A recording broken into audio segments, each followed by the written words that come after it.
दास्य भक्तीमध्ये भगवंत भक्ताच्या जीवनात शिरतो, पण सख्य भक्तीमध्ये भक्तच भगवंताच्या जीवनात शिरतो. एकदा सुदामदेव कृष्णाच्या महालात मुक्कामाला होते.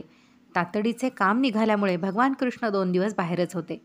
सुदामदेवाने महालात सगळ्या दालनामधून मुक्त संचार सुरू केला.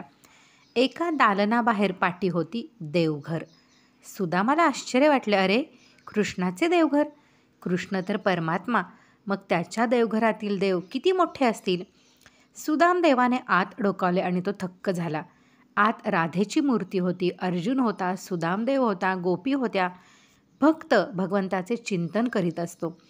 पुढे भगवंतालाच भक्ताची काळजी लागते आणि भक्ताचे सारे जीवन तो चालवित असतो. भक्त देखील आपले सारे मन भगवंताजवळ मोकळे करतो. आपण आपल्या मित्राजवळ साऱ्या अंतस्थ गोष्टी सांगतो. इथे भक्त भगवंताजवळ सारे निवेदन करीत असतो. तुकाराम महाराज म्हणतात, जाऊ देवाची या गावा, घेऊ तेथेची विसावा. देवा सांगू सुख दुःख, देव निवारील दुःख. सदा सर्वदा मोकळी वृत्ती राहे, असे समर्थ मनाच्या श्लोकात म्हणतात. हे मन मोकळे करण्याची जागा भक्ताच्या दृष्टीने भगवंत, तर शिष्याच्या अनुग्रहित साधकाच्या दृष्टीने सद्गुरू.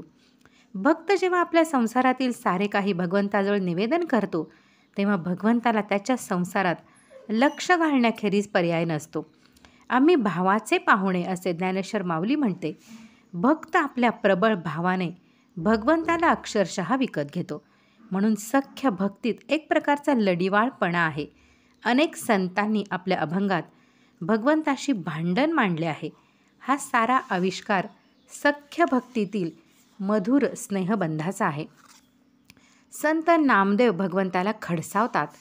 पतित पावन नाम ऐकोनी आलो मी द्वारा, पतित पावन न होसी म्हणून जातो माघारा. तर जनाबाई म्हणते, अरे अरे विठ्या, मूळ मायेच्या कार्ट्या. तर समर्थ म्हणतात, प्रथम कामला सवय लाविली, मग उपेक्षणे श्लाघ्यता नव्हे. हे दयाळूबा, हे दयाघना, हे दयाघना स्वामी राजसा, सकळ जाणता अंतरस्थिती, काय विनवणे मग तुम्हा प्रती. भक्ताला हाक मारण्याचा प्रसंगच काय यावा, सांगायची गरजच काय आहे. मुलाला भूक लागली म्हणून रडण्याचा प्रसंग आईने त्याच्यावर काय येऊ द्यावा.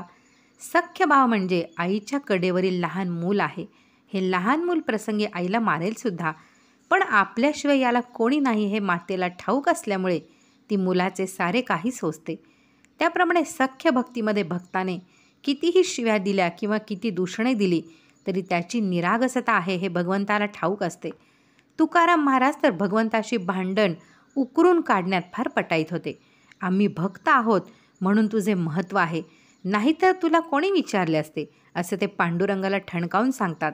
सारा संसार पणाला लावल्यामुळे भगवंताशी भांडण्याचा हा हक्क तुकोबांना प्राप्त झाला. तात्पर्य, दास्य भक्तीपेक्षा सख्य भक्तीमध्ये भक्त आणि भगवंत एकमेकांच्या अधिक जवळ आलेले आहेत. आत्मनिवेदन भक्तीत भक्त भगवंतामध्ये पूर्ण विलीन होणार आहे. सख्य भक्ती हा त्या विलिनीकरणाच्या आधीचा अखेरचा टप्पा आहे. सख्य भक्ती ही अशी जागा आहे की जिथे नदी समुद्राला मिळताना दिसते. गोव्यामध्ये पणजीजवळ डोनापॉलला नदी आणि समुद्र यांचा संगम डोळ्याने पाहायला मिळतो. सख्य भक्ती हा नदी समुद्र होण्याचा क्षण आहे.